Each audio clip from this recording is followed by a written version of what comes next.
What we set out to do with the research was to understand how local authorities, cities in particular in Europe, respond to the fact that there are people with a precarious or irregular immigration status living in their area. And the challenge for the cities is that those migrants aren't allowed to work and they're not allowed to access most welfare services. Our research made us realize that we needed to find principles and guidance for cities in the way they interact with people with irregular migration status. One of the things that we found in the research was that the cities had no means to come together to talk about the challenges they were facing. And so we partnered with the cities to set up the City Initiative on Migrants with Irregular Status in Europe so that they could talk to each other and learn from the research that we'd done, and together produce this comprehensive guidance for local authorities across Europe on the different things that they can do to respond to this particularly vulnerable population. And what the researchers did, and which I'm very, very thankful for them, is they gave us very nice information, very adequate information for our approach. And also they give us information about the mutual learning with other cities around Europe, how we can learn from each other.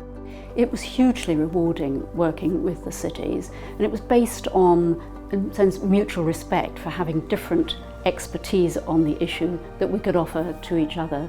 So we provided the research, they provided a lot of knowledge on what they were actually doing, and they learnt from each other and from us, and we facilitated the discussions. We have been able to change the narrative to discuss not only how to return people who are not authorized, but also how to best manage their presence while they're here. And that has been innovative and impactful in so many ways. Well, the Open Society Foundation support was obviously hugely important, but the ESRC funding and the IAA grant actually enabled us to bring more cities together to participate in a Europe-wide event. And there we met cities we hadn't known before, got them involved, and one in particular, Milan, became centrally involved and in fact has worked with its Association of Italian Municipalities to bring our initiative to many more Italian cities. So that was a much bigger impact than we could have hoped for.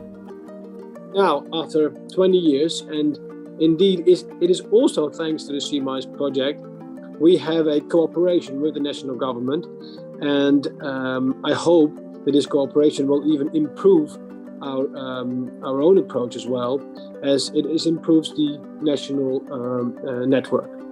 It's been great for us because, of course, we are working with the people that work with migrants every day, so we can learn a lot as researchers from that experience.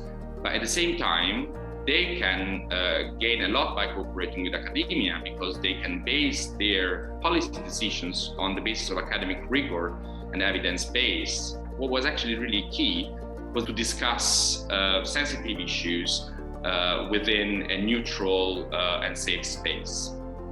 The other thing that we did was develop an online tool to help local authorities and advice agencies assess the eligibility of families for support, and that's now been used by more than 40,000 users to assess eligibility in what is quite a complex area of law.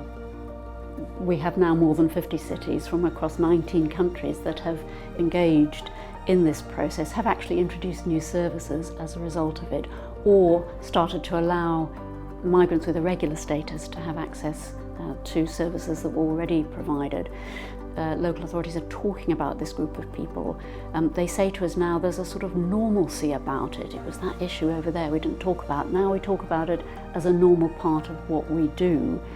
For the longer term, we hope to be able to bring in a wider group of cities to see even more impacts on services and impacts on national and European Union policy. And we've begun that process in that one of the impacts that we've already had is to shift European Union policy towards victims of crime who have irregular status.